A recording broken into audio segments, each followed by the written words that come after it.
Mesdames et messieurs, bonsoir. Merci de vous joindre à nous. Nous continuons cette édition spéciale consacrée à la visite du président Abdelmadjid Tebboune en Turquie. Une ligne rouge est consacrée depuis hier à cette visite officielle et à cet accueil réservé par le président turc au président Abdelmadjid Tebboune. Tout de suite, le débat.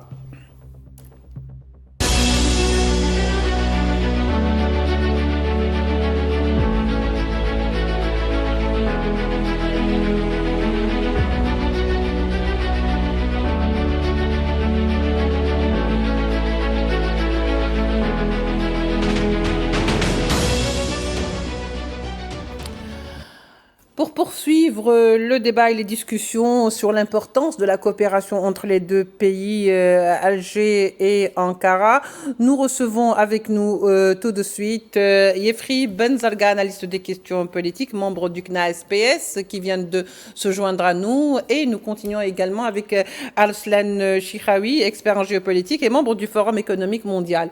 Yefri Benzarga, merci de nous rejoindre. Merci Adrien, merci pour votre invitation. Merci à vous. Alors, Yefri Benzarga, on avait dit hier et aujourd'hui, on le répète encore et encore parce que c'est très important de le rappeler. L'Algérie et la Turquie ambitionnent si vous voulez, de hausser et de porter le volume des échanges commerciaux jusqu'à 10 milliards entre 26 et 27, c'est-à-dire sur un laps de temps assez court, on va dire. Beaucoup diront que un laps de temps très court, que peut-être cela ne sera pas possible, mais toutes les prémices disent que si, c'est faisable. Yefri Benzarga. Bien entendu, c'est faisable et je tiens à rassurer ces personnes qui douteraient de cette faisabilité que c'est totalement faisable. Regardez rien que les échanges économiques entre l'Algérie et les autres pays, et notamment les pays de l'Union européenne, et notamment l'Italie, à quel point ils ont bondi.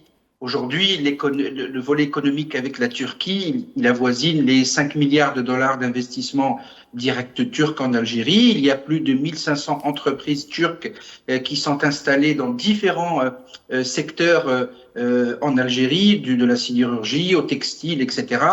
Et puis, il y a quand même 1600 investisseurs turcs qui travaillent directement avec l'Algérie. Donc, c'est totalement faisable au vu de la dynamique de l'économie algérienne et puis au vu aussi du contexte géopolitique mondial et surtout du rôle qu'a l'Algérie dans cette recomposition mondiale. Donc, c'est non seulement totalement faisable, et je pense même que le chiffre de 10 milliards, on sera au-dessus de ce chiffre-là au vu de la dynamique et Oui. surtout de la volonté politique entre les deux pays et des deux chefs d'État pour arriver à ce chiffre-là.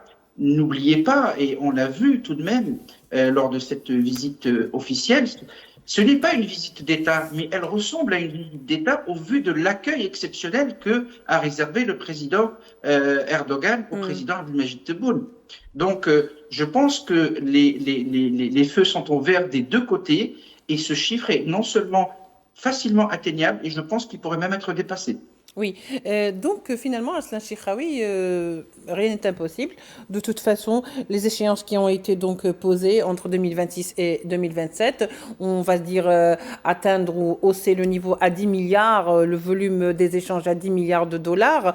Il faut dire que la machine est déjà lancée. Donc elle va vers son objectif qui sera effectif dans 2027.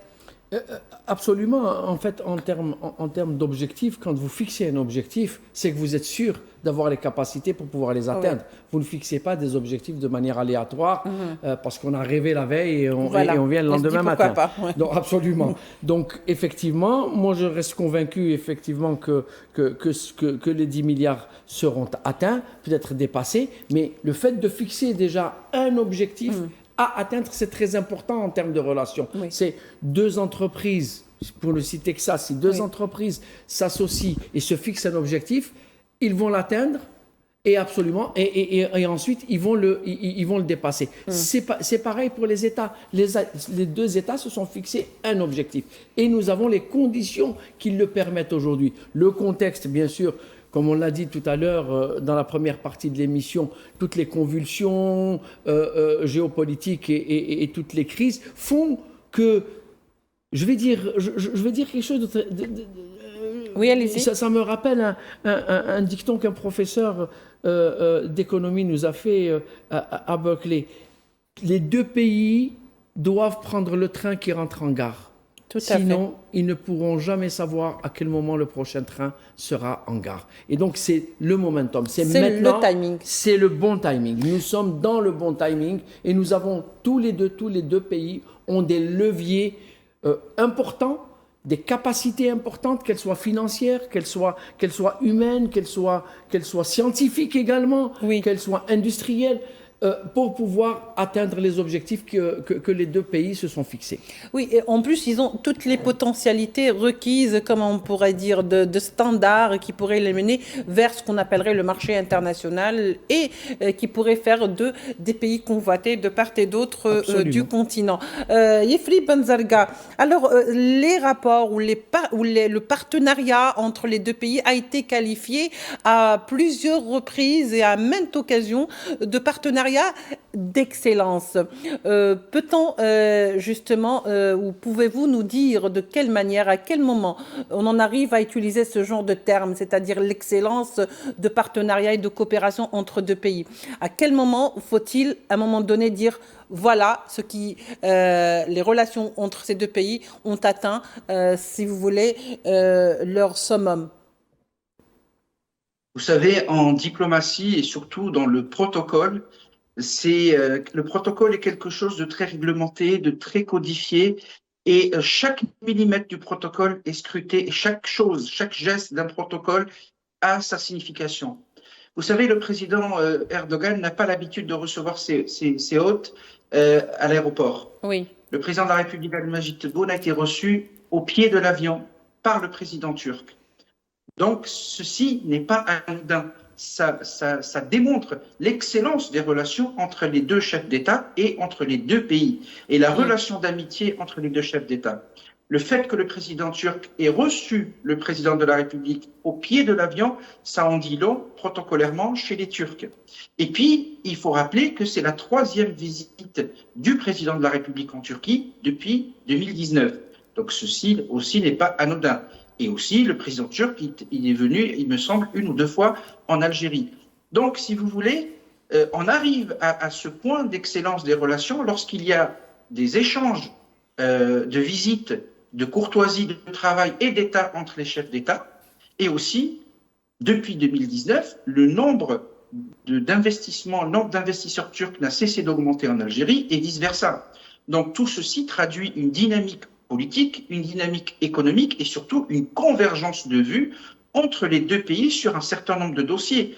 N'oubliez pas que quand on parle d'excellence des relations algéro-turques, c'est aussi de la diplomatie, c'est aussi de la géopolitique. N'oubliez pas que ce qui se passe au Sahel est très regardé non seulement par l'Algérie parce que c'est sa ceinture de sécurité et c'est parce que c'est son cheminement naturel, mais il est aussi très regardé par la Turquie, notamment, par exemple, ce qui se passe au Soudan, ce qui se passe au Mali, etc. Donc, si vous voulez, cette traduction de l'excellence des relations, elle se traduit par, quand on vient de le dire sur le volet économique, sur la convergence de vues entre les deux chefs d'État et les deux pays. Et puis, n'oubliez pas, il y a aussi quelque chose de très important, c'est qu'en 2022, lors de sa visite en Turquie, le président de la République, Abdülmecit Tebboune, a été fait docteur honoris causa de l'Université d'Istanbul au niveau des relations internationales. Donc, ce n'est pas anodin. Et aujourd'hui, le président de la République, il me semble qu'il a reçu la plus haute distinction turque des mains du président Erdogan.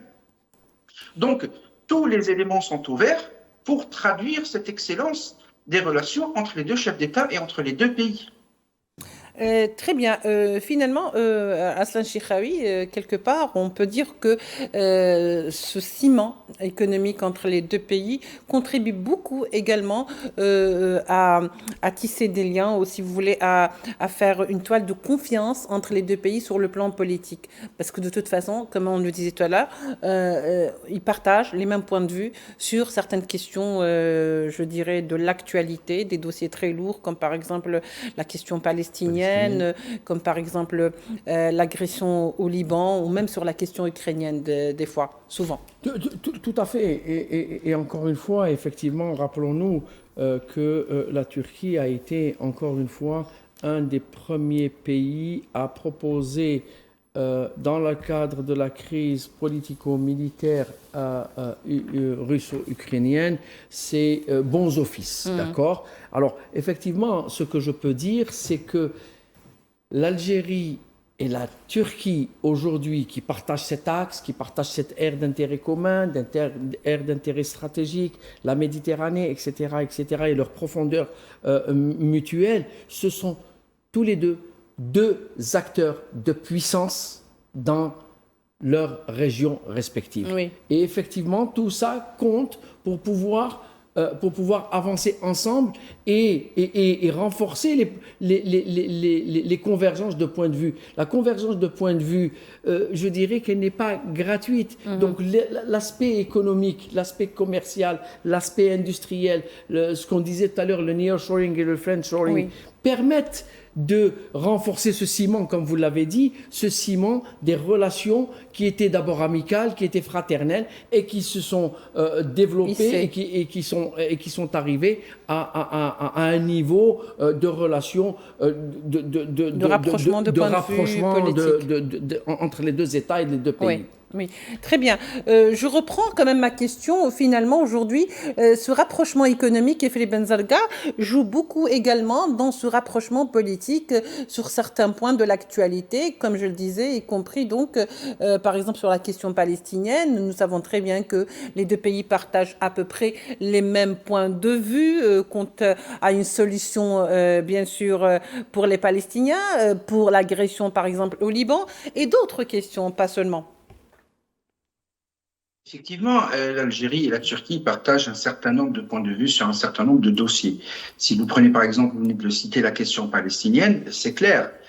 Alger et Ankara partagent le même constat et surtout apportent les mêmes solutions concernant la nécessité d'avoir un État palestinien indépendant avec Jérusalem comme capitale.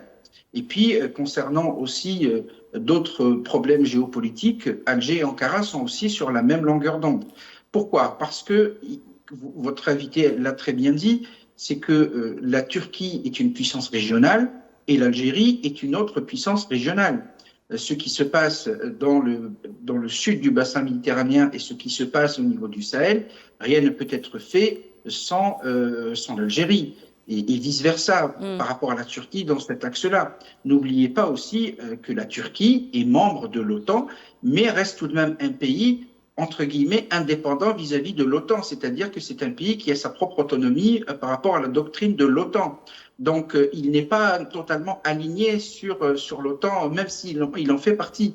Donc, si vous voulez, la particularité de la Turquie dans la région fait que c'est un État qui est très stable, qui a des atouts et qui ressemble un petit peu à l'Algérie sur un certain nombre de positions et sur un certain nombre de principes, puisque la Turquie défend exactement les mêmes principes que l'Algérie. C'est la non-ingérence dans les affaires des États et c'est aussi le droit des peuples à leur autodétermination. Donc, si vous voulez, les deux pays se retrouvent sur un certain nombre de dossiers et surtout, il y a une convergence d'idées et surtout, l'Algérie et la Turquie sont connus comme étant des pays médiateurs dans le cadre d'un certain nombre de crises. Bien sûr, on fait appel soit à la Turquie, soit à l'Algérie pour résoudre un certain nombre de crises ou pour faire les médiateurs. Et donc, je pense qu'il y a aussi un échange d'informations entre l'Algérie et la Turquie sur un certain nombre de dossiers. On n'est pas toujours sur la même longueur d'onde, mais dans la majeure partie des cas, nous sommes d'accord sur un certain nombre de grands dossiers du monde.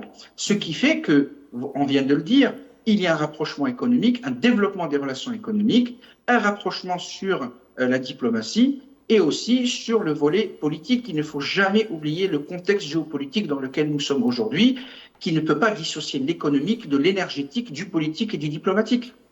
Tout est interlié et interdépendant dans ce monde, Effectivement. voilà, dans ce grand monde. Messieurs, je vous propose de voir ensemble, donc juste après la signature des deux présidents des accords et des mémorandums d'entente et d'accords de partenariat au plus haut niveau, nous, les deux présidents, ont à chacun donc fait leur déclaration. Je vous propose donc d'écouter les deux présidents, Abdelmajid Tebboune et Tayyip Recep Erdogan. ويسرني أن أعبر عن ارتياحي لنتائج هذه المحادثات الثرية والمثمرة التي توجت بالتوقيع على عدد هام من الاتفاقيات، وإني أشيد بإعادة تفعيل منتدى رجال الأعمال وبدوره المحوري في التبادل التجاري وحركة الاستثمار بين المتعاملين الاقتصاديين في البلدين. ولا يفوتني أن أثمن كذلك البدء في المفاوضات على الاتفاقية التفضيلية للتجارة، ونحن متفقين في هذا الشأن على قائمة محددة من السلع والتي من شأنها المساهمة في الارتقاء بحجم المبادلات التجارية والاستثمارات إلى حدود 10 ملايير دولار مثل ما قررناه في 2021. Afrika kıtasındaki en büyük ticaret ortaklarımızdan Nous sommes déterminés à développer notre coopération avec l'Algérie qui figure parmi nos principaux partenaires commerciaux sur le continent africain dans de nombreux domaines stratégiques, au premier rang desquels l'énergie, les mines, les transports et l'agriculture. Nous avons intensifié nos efforts conformément à notre objectif d'atteindre un volume d'échanges commerciaux de 10 milliards de dollars, objectif que nous avons fixé en 2023. Actuellement, plus de 1600 entreprises turques réalisent en Algérie des projets et des investissements majeurs dans les secteurs de l'industrie, des mines, de l'agriculture, de la construction, de l'industrie pharmaceutique et des infrastructures, avec des investissements s'élèvent à 8 milliards de dollars. Voilà, je crois que tout est dit, hein, Aslan Chikhaoui. Alors, 2600 entreprises turques qui activent en Algérie, qui touchent des secteurs très importants, l'industrie pharmaceutique, les mines. Donc, ce ne sont pas des secteurs, n'importe quel secteur, ce sont des secteurs clés, des secteurs stratégiques dans un pays. Absolument, ce sont des secteurs clés et encore une fois, les deux pays...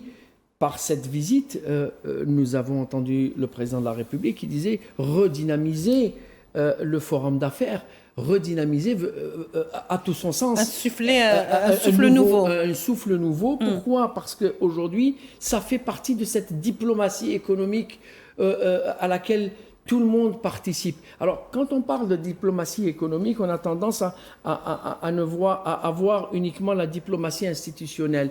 Il y a ce qu'on appelle la diplomatie track 2, la diplomatie non institutionnelle. Les chefs d'entreprise font partie de cette diplomatie non institutionnelle, puisque c'est une diplomatie, ce qu'on appelle communément la diplomatie de la société civile. La société civile, les chefs d'entreprise sont partie prenante dans la société civile. Une sorte de soft power, quelque part. Du smart power, je dirais. Encore je plus dirais intelligent, que nous sommes dans une logique tous les deux d'un smart power et d'une diplomatie intelligente, de smart diplomatie que nous sommes en train de développer chacun de son côté. Oui. Yefri Benzarga, on parle de smart power, on parle de cette, si vous voulez, politique intelligente dans le sens où on peut parler de l'Algérie autrement que par le politique, c'est-à-dire que par sa présence économique, sa présence commerciale, mais également ses échanges culturels, touristiques. C'est peut-être aussi aujourd'hui, et il est temps de se pencher de ce côté combien important pour que l'Algérie devienne quand même un pays fleurant. Mais vous savez, le constat, il est clair, net et précis. Depuis le premier mandat du président de la République, Abdelmajid Tebboune, il y a une redynamisation de notre diplomatie. Vous avez parlé de la diplomatie économique. Aujourd'hui, les chefs de poste à l'étranger, les ambassadeurs, les consuls généraux, ils ont dans leur mission aussi la coopération économique. Oui. Et donc, il n'y a plus que le volet, j'allais dire, gestion de la communauté nationale à l'étranger ou uniquement gestion administrative. C'est-à-dire qu'aujourd'hui, en Algérie, l'Algérie est un chantier à ciel ouvert. Un chantier à ciel ouvert physiquement, parce qu'il y a des constructions partout, il y a des infrastructures qui sont en train de naître et de sortir de terre, mais aussi un chantier dans le sens où il y a des réformes structurelles, structurantes, politiques, économiques qui sont lancées depuis le premier mandat du président et dont on voit les fruits aujourd'hui. Je le dis et je ne cesse de le répéter, vous rentrez dans n'importe quelle boutique ou supérette en Algérie et vous trouverez une pléthore de produits nationaux algériens d'une qualité remarquable qui concurrence totalement les produits étrangers. La production nationale n'a jamais été à un niveau aussi élevé qu'aujourd'hui. Et donc, il y a donc cette dynamisation de la production nationale, il y a les chantiers qui ont été lancés notamment dans le cadre des startups, mais tout ça, c'est entrelié. Oui. Puisque quand vous faites une réforme sur les startups, vous avez des startups qui naissent, donc vous avez un producteur qui a besoin d'outils informatiques, etc. Enfin, tout ça, c'est lié. C'est-à-dire que c'est une économie un circuit fermé, mais aussi circuit ouvert en même temps. Et donc, si vous voulez, la dynamisation de cette économie, la redynamisation de l'économie algérienne, aussi la qualité des produits algériens, puisque quand même l'Algérie exporte beaucoup de produits à l'étranger, cela va du Canada jusqu'en Chine, etc. Et donc, cette qualité de produits algériens fait qu'il y a une crédibilité de l'économie, il y a une diversification de l'économie algérienne, et aussi un partenariat stable et stratégique. Vous savez, quand je vois les échanges économiques et les accords bilatéraux qui sont en train d'être signés actuellement par Alger avec la Turquie, avec l'Italie, avec la Slovaquie, avec un certain nombre de pays, franchement, je ne peux pas m'empêcher, et je suis désolé de faire la parenthèse, je ne peux pas m'empêcher de me dire que Paris est en train de s'en mordre les doigts aujourd'hui. Parce que, oui, c'est vrai, parce que à force de s'enfermer dans une logique xénophobe, anti-algérienne, Paris se tire une balle dans le pied, puisque économiquement, ça ne vaut plus rien en Algérie. Ce sont d'autres pays qui respectent l'Algérie et les Algériens et qui respectent les institutions de l'État algérien qui sont aujourd'hui les gagnants, puisque c'est avec eux qu'Alger fait des affaires et c'est avec eux qu'Alger fait de la coopération. Donc, je suis désolé, dans le contexte actuel, je pense que Paris est en train de s'en mordre les doigts, surtout au niveau énergétique. Eh ben voilà, c'est dit. En tous les cas, on sait une chose, c'est que effectivement, c'est dit de manière frontale. Bah oui, tant mieux d'ailleurs. Voilà, parce que on ne sait pas des fois ce qu'on perd en s'attaquant à l'Algérie. Finalement, Raslan Chikhaoui, il faut dire aussi que on est en train de parler de partenariat. Il y a tellement de potentialités sur lesquelles on parle, de secteurs ou d'accords qui ont été signés qu'on se dit mais c'est tout ça l'Algérie, elle présente autant de potentialités, autant d'occasions. C'est un pays vraiment, comment je dirais, on a l'impression, parce que finalement, je sais que c'est pas très économique ce que je vais dire, mais il y a du baume au cœur. Il y a vraiment du baume au cœur quand on voit autant d'élan porté par l'Algérie. Oui, vous savez, en fait, nous, Algériens, nous sommes en train de découvrir l'Algérie. Oui. Ou de redécouvrir l'Algérie. Mais vous savez pourquoi? Tout simplement parce que l'Algérie est passée par des difficultés. Quand vous passez par des difficultés, eh bien, beaucoup de choses sont occultées parce que il y a eu des difficultés. Et on parle des difficultés des années 90. On ne va pas rentrer dans ces L'Algérie a su se relever. Hein. A su toujours, je vais utiliser un mot encore plus, a su rebondir comme les chats. Exact. Vous savez, l'Algérie rebondit à chaque fois sur des situations de crise. Et quelque part, c'est bien d'avoir des crises à l'échelle mondiale parce que ça nous réveille, ça nous donne, ça, comme on dit en anglais, ça raise awareness, ça nous réveille, oui. Ça nous réveille et on se dit, ça attendez, mais ça nous fouette, ça revient toujours plus fort. Tout à fait. Et là, on se dit, mais pourquoi nous ne l'avions pas fait précédemment? Mais parce qu'on était pris par des considérations de difficultés et de turbulences. Aujourd'hui, les choses sont en train d'évoluer positivement, les choses sont en train de se calmer. Et par conséquent, l'Algérie découvre qu'elle a des potentialités, des capacités humaines, des capacités naturelles, des ressources naturelles, un tissu industriel qui était là, qu'il va falloir remettre. Tout est là. Tout est là pour pouvoir réussir. Et encore une fois, on revient au mot de la diversification. L'Algérie n'est le monopole de personne, n'est la chasse gardée de personne. N'est la chasse gardée d'aucun pays. Un autre message pour Paris. Pour beaucoup d'ailleurs, hein, pour beaucoup, oui, ce n'est pas la chasse gardée, ce n'est pas une chasse gardée, c'est un partenaire avec qui il faut compter, avec qui il faut compter aujourd'hui d'égal à égal. D'égal à égal, tout à fait. Merci beaucoup. Yefli Benzarga, vous voulez peut-être rajouter quelque chose pour le mot de la fin, puisqu'il ne nous reste pas beaucoup de temps, d'autant plus que je voulais juste dire que on sent qu'il y a une volonté politique qui se met vraiment au service de cette impulsion économique et commerciale entre les deux pays, Yefli. Il y a une volonté politique, mais il y a aussi autre chose que j'observe, moi, dans toute cette redynamisation de l'économie algérienne, ce retour de l'Algérie au devant de la scène, ce retour de l'Algérie au concert des nations, puisque l'Algérie est un pays qui compte aujourd'hui. Il n'y a pas une semaine sans une visite ministérielle ou une visite présidentielle en Algérie et vice-versa. Je vois aussi autre chose, je vois l'amour de la patrie de la part du président de la République, qui fait qu'il y ait cette dynamisation aujourd'hui, parce qu'on croit en l'Algérie, il croit aux Algériens, les Algériens croient en lui, et c'est ça qui est très important, c'est quand on croit en nous-mêmes, et ça, on peut faire des miracles. Quand l'Algérien croit en lui-même, croit en ses capacités, il peut faire des miracles. Merci beaucoup, Yefli Benzarga. Merci pour cette explication. Merci. Je rappelle que vous êtes analyste de questions internationales, membre également du CNASPS. Merci également à Arslan Chichaoui, expert en géopolitique et membre du Forum économique mondial. Merci de nous avoir accompagnés tout au long de cette édition spéciale. On se retrouvera demain pour un nouveau numéro consacré probablement à d'autres thèmes. Au revoir.